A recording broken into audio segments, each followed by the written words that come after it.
पढ़ो। होली अष्टमी के व्रत की कहानी। यह व्रत प्राय कार्तिक वदी अष्टमी को उसी वार को किया जाता है जिस वार की दीपावली होती है। इस दिन स्त्रियों की आरोग्यता और दीर्घायु प्राप्ति के लिए होई माता का चित्र दीवार पर मांडकर पूजन किया जाता है। विधि: होली का व्रत दिन भर किया जाता है। जिस समय तारामंडल आकाश में उदय हो जाए उस समय वहाँ पर एक जल का लोटा रखकर चांदी की स्याऊ और 2 गुड़िया रखकर मोली नाल में पिरो लेवे और तत्पश्चात रोली चावल से होई माता के सहित स्याऊ माता को अर्चे और शीरा आदि का भोग लगाकर कहानी सुने। कथा: एक नगर में एक साहूकार रहा करता था। उसके 7 लड़के थे। एक दिन उसकी स्त्री खदान में मिट्टी खोदने के लिए गई और ज्यों ही उसने जाकर खुदाली मारी त्यों ही सेई के बच्चे खुदाल की चोट से सदा के लिए सो गए। इसके बाद उसने खुदाल को स्याऊ के खून से सना देखा तो उसे सेई के बच्चों के मर जाने का बड़ा दुख हुआ, परंतु वह विवश थी और वह यह काम उससे अनजाने में हो गया था। इसके बाद वह बिना मिट्टी लिए ही खेद करती हुई अपने घर आ गई और उधर जब से ही अपने घर में आई तो अपने बच्चों को मरा देखकर नाना प्रकार से विलाप करने लगी और ईश्वर से प्रार्थना की कि जिसने मेरे बच्चे को मारा है उसे भी इसी प्रकार का कष्ट होना चाहिए। तत्पश्चात से ही के श्राप से सेठानी के 7 लड़के एक ही साल के अंदर समाप्त हो गए अर्थात मर गए। इस प्रकार अपने बच्चों को असमय काल के मुंह में समाये जाने पर सेठ सेठानी इतने दुखी हुए कि उन्होंने किसी तीर्थ पर जाकर अपने प्राणों को तज देना उचित समझा।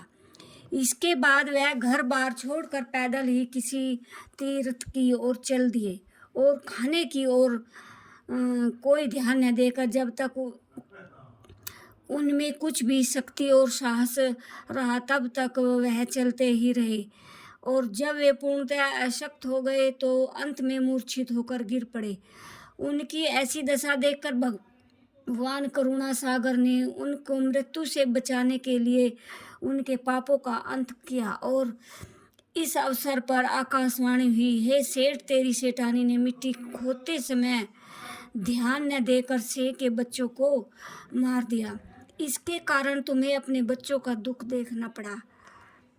यदि अब पुनः घर जाकर तुम मन लगाकर गौ माता की सेवा करोगे और होई माता देवी का विधि विधान से व्रत आरंभ कर प्राणियों पर दया रखते हुए स्वपन में भी किसी को कष्ट नहीं दोगे तो तुम्हें भगवान की कृपा से पुनः संतान का सुख प्राप्त होगा। इस प्रकार आकाशवाणी सुनकर सेठ सेठानी कुछ आशावाहन हो गए और भगवती देवी का स्मरण करते हुए अपने घर को चले गए।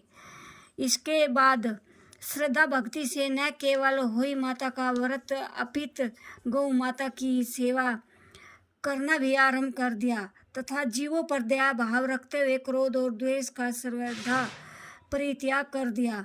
ऐसा करने के पश्चात भगवान की कृपा से सेठ सेठानी पुनः 7 पुत्र वाले होकर अगणित पोत्रों सहित संसार में नाना प्रकार के सुखों को भोगने के पश्चात स्वर्ग को चले गए। शिक्षा क्या मिलती है हमें इससे? शिक्षा: बहुत सोच विचार के बाद भली प्रकार निरीक्षण करने के पश्चात ही कार्य आरंभ करो और अनजाने में भी किसी की भी प्राणी की हिंसा मत करो। गो माता की सेवा के साथ साथ ही होई माता अजन्मा देवी भगवती की पूजा करो। ऐसा करने पर अवश्य संतान सुख के साथ साथ संपत्ति सुख प्राप्त होगा।